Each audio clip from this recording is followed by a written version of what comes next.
An 8-year-old girl silenced a crowd with just a simple question, one that made Donald Trump share emotional, personal stories about faith, loss, and redemption. It all began at a rally in a quiet Louisiana town, where Trump was passionately educating the crowd on how to make America a better place to live. He spoke about strengthening the economy, securing borders, creating jobs, and protecting the values that make the country great.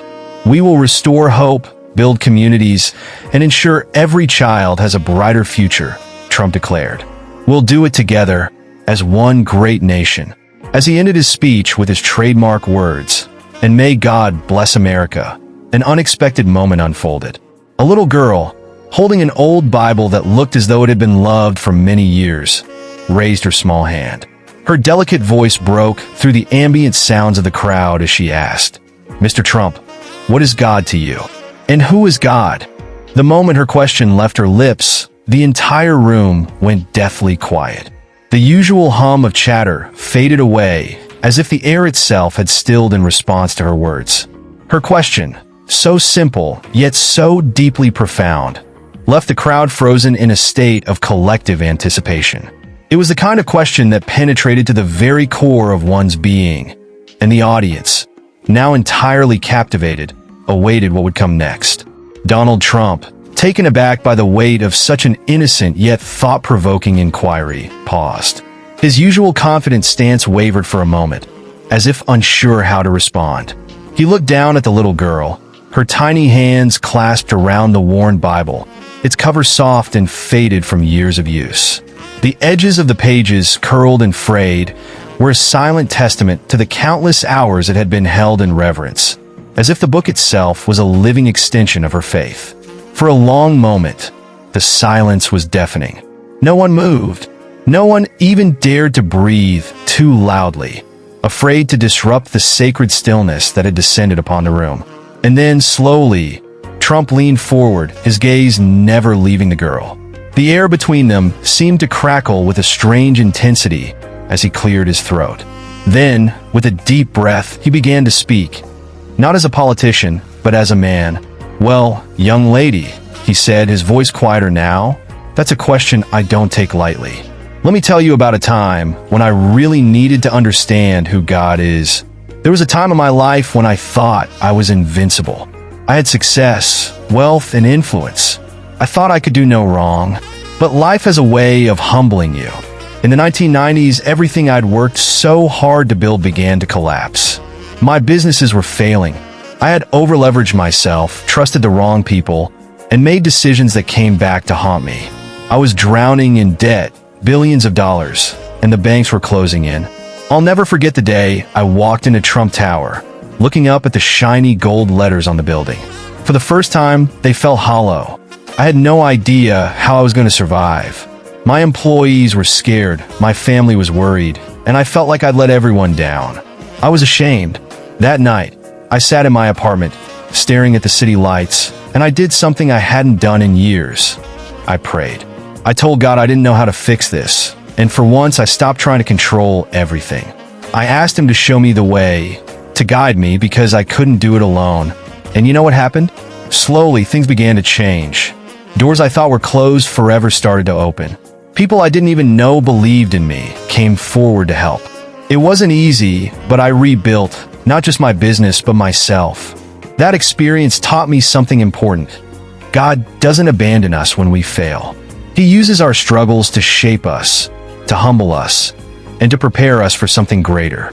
I learned that trusting in God doesn't mean life will be easy, but it means you'll never face it alone. If you're enjoying the story, do well to click the subscribe button, like, and share. And if you love Trump, comment "I love Trump" in capital letter in the comment section. Let's continue. Trump paused, his voice catching slightly as he prepared to share a more personal story. Another moment that changed me forever was losing my brother, Fred. Fred was one of the kindest, most generous people you could ever meet.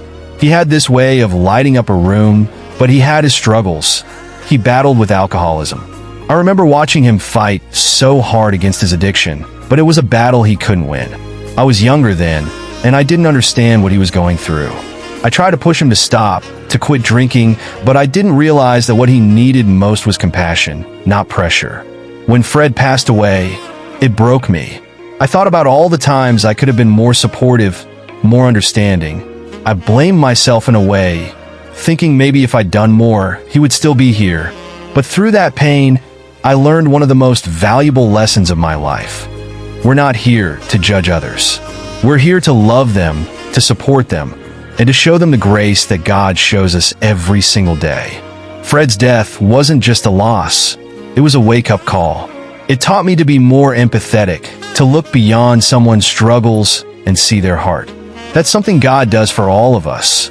He sees who we are, not just our mistakes. And that's why I believe we need to extend that same grace to others, especially in a country like ours that's so divided. We need to love each other better. He looked out over the crowd, his tone growing even more solemn. There's one more story I want to share. This one's harder to talk about, but it's important. A few years ago, I had a health scare, something that made me confront my own mortality. It wasn't public, and I didn't tell many people, but I'll never forget the feeling of lying in that hospital bed, wondering if it was the end. I started thinking about everything I'd done in my life. All the successes, the failures, the relationships I hadn't mended. I thought about my kids, my wife, and all the things I'd taken for granted. In that moment, all the money, power, and fame in the world didn't matter. What mattered was my faith. I prayed harder than I'd ever prayed before. I told God that if He gave me another chance, I would live differently.